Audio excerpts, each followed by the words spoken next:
بٹھا دیا اور سمجھنے لگا کہ یہ بد عقیدہ نہیں ہے، یہ غلط عقیدہ نہیں ہے، یہ صحیح عقیدہ ہے. ابھی یہ سمجھا تھا، موت آ گئی، وہ کفر پر مر گیا. سمجھ رہے آپ؟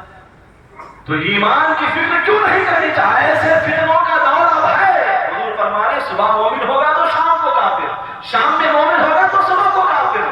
تو ایسا جب ماحول ہے، ایسا جب دور ہے، تو ہمیں اپنے ایمان کو بچانے کی اور خاتمہ بالخیر کی سب سے زیادہ فکر ہونی چاہیے. ہر فکر سے زیادہ یہی فکر ہمیں راغب ہونی چاہیے.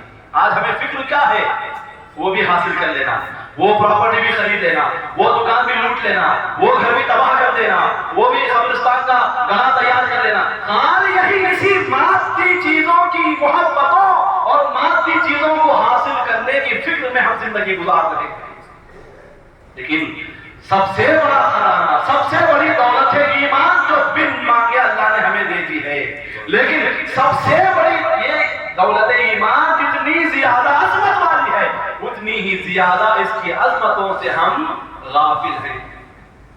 حضرات گرامی دیکھیے، امام غزالی رحمۃ اللہ تعالی علیہ احیاء العلوم میں کئی ساری روایتیں لاتے ہیں حسن خاتمہ کی فکر کے بارے میں. ان میں سے ایک روایت ہے، علماء عارفین یہ عام اولیاء نہیں ہوتے، یہ خاص اولیاء ہوتے ہیں.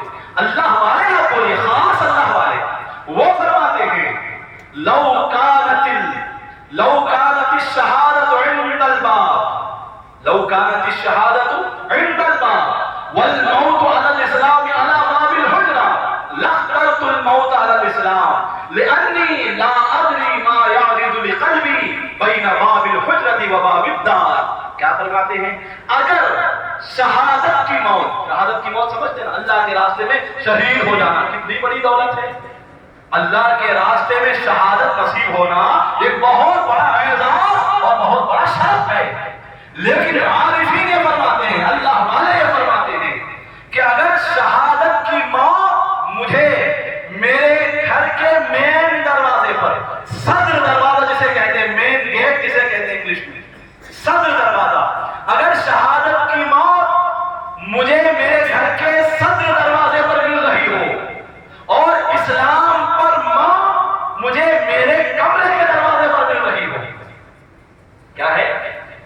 شہادت کی موت میرے گھر کے صدر دروازے پر مجھے مل رہی ہو اور اسلام پر موت اگر مجھے میرے کمرے کے دروازے پر مل رہی ہو، لاخترت الموت علی الاسلام، تو میں میرے کمرے کے دروازے پر ملنے والی اسلام والی موت کو پسند کروں گا. حالانکہ اس موت سے افضل و اعلیٰ درجے کی موت ہے شہادت کی. ایک عام انسان اسلام پر مر گیا اور ایک مسلمان وہ ہے جو اللہ کے راستے میں شہید ہو کر مرا.